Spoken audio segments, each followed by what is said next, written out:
All right, so today we're going to load up some 22 GT.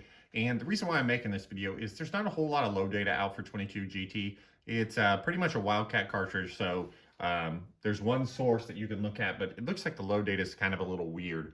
Hodgdon list max loads for an 88 grain ELD at like 33.6 grains.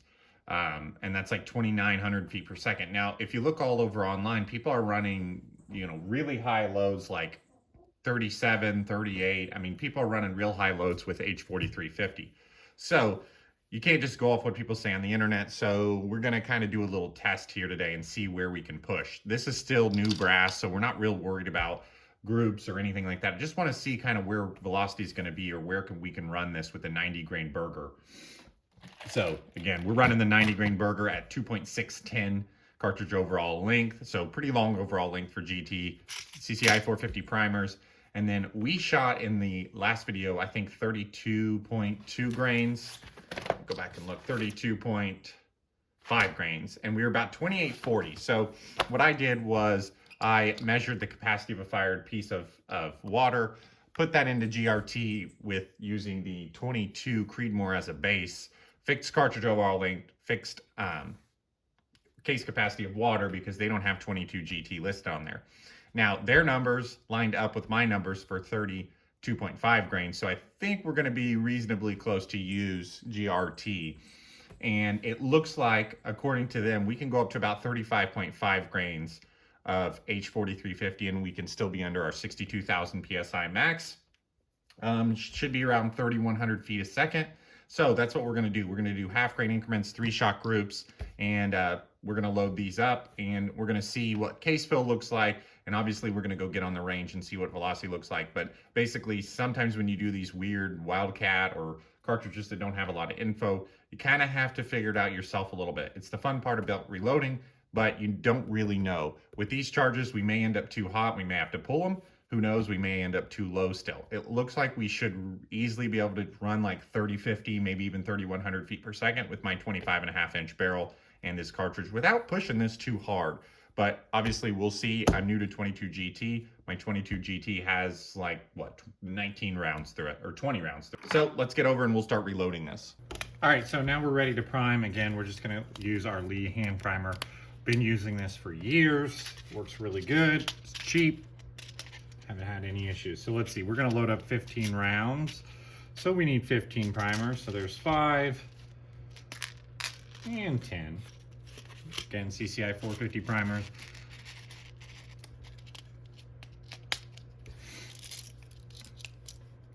And we're gonna go ahead and prime these. These are our, see if you guys can see them there, 6mm GT GAP brass. I believe it's made by Hornady, and we sized it down to 22 GT, which is part of the reason why I went to this cartridge.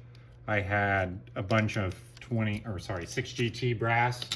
That was new, hadn't used it, so thought it'd be a good cartridge to test out in that 22 barrel. Now, if you look at the ballistics of 22 GT with these 90 grainers, the G7 is 274. Now, the G7 for my 6 Dasher 105 hybrids is 275. We push those about maybe 2850. Now, obviously we could push them faster if we wanted to, but anyway, so if we look at the math on that, if we shoot the 90 grainers at like 3,000 feet a second, we're gonna have 200 feet per second more velocity, probably less recoil still because we're shooting 90 grainers, and we're gonna have significantly better ballistics. Now, obviously we're probably gonna have poor barrel life and things like that, but ballistically, this 22 GT could be awesome as far as low levels of drop and hopefully low levels of wind drift. Now, this brass I already deburred and chamfered. Didn't trim it or anything like that because it's all at under max overall length. So now we've got all of our brass prime. We're gonna start with 33.5 grains of H4350 using our Lyman Gen 6. So we'll get over there and show that. All right, so over here now getting ready to load these pieces. We will make sure our scale is tailored. Now, One way you can check this is with check weights now. That's probably the best way to do it. I've had this scale for a long time. That pan always weighs 122.8, so we know we're pretty well where we need to be.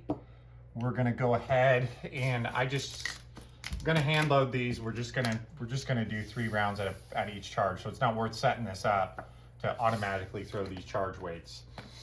We're using our Lyman funnel here, again, interchangeable for different cartridges, super easy to use. All right, so 33.5 grains. I'll spare you, you won't have to watch all these, but 33 grains, probably gonna be about 2.5 scoops.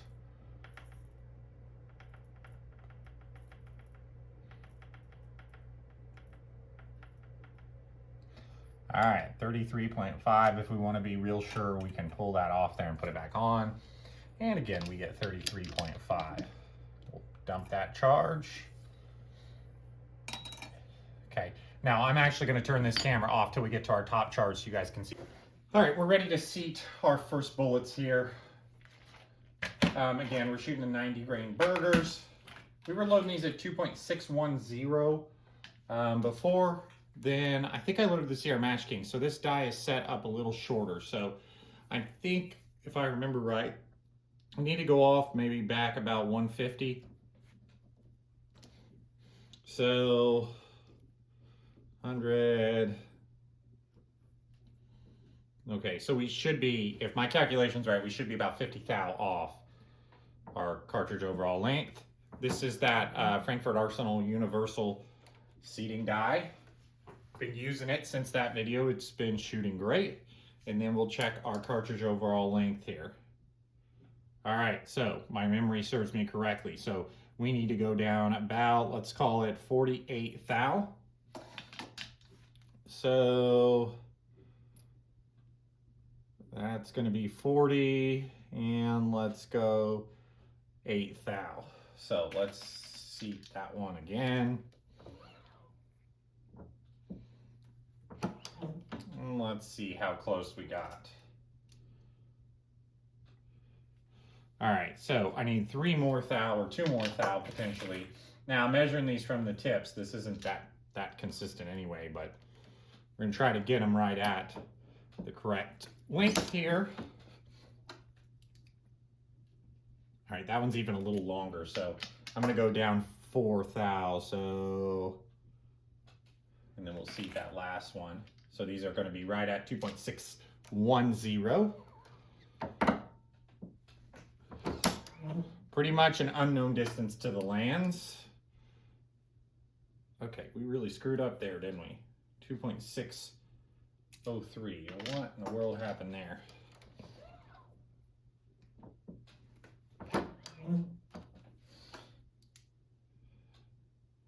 Okay, so apparently that one has short tip on it because the other two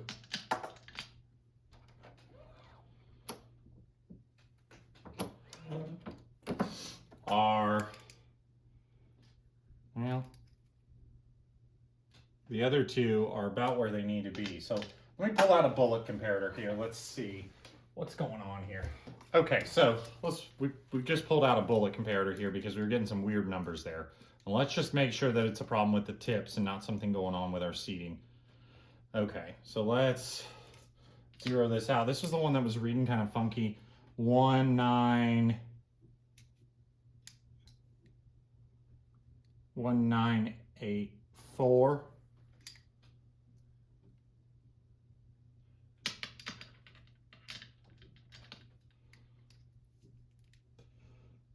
Okay, so pretty much the same. So I guess it is just a short tip there.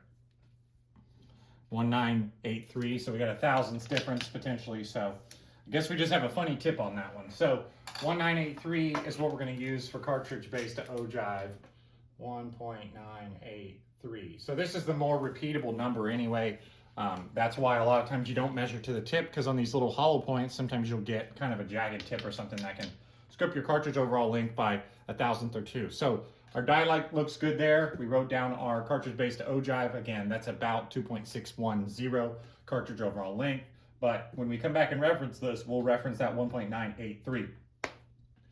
All right, so let's get over and let's weigh out the max charge and I'll show you the case fill. All right, so we got our top charge here loaded up. Now, you guys probably can't see case fill, just barely in there, but we are case filled maybe just to the base of that shoulder.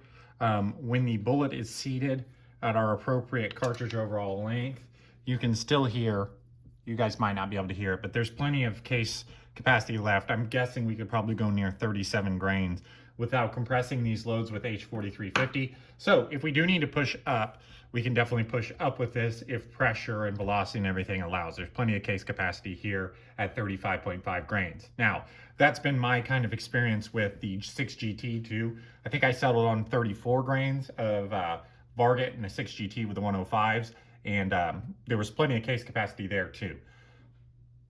So let me get this last one loaded up, and then that'll be it for this video, and then we'll hit the range and we'll see what kind of velocities we can get. Be pretty cool if we could push these at like 3,100 without pushing it real hard. So hope you guys enjoyed this one. Thanks for subscribing.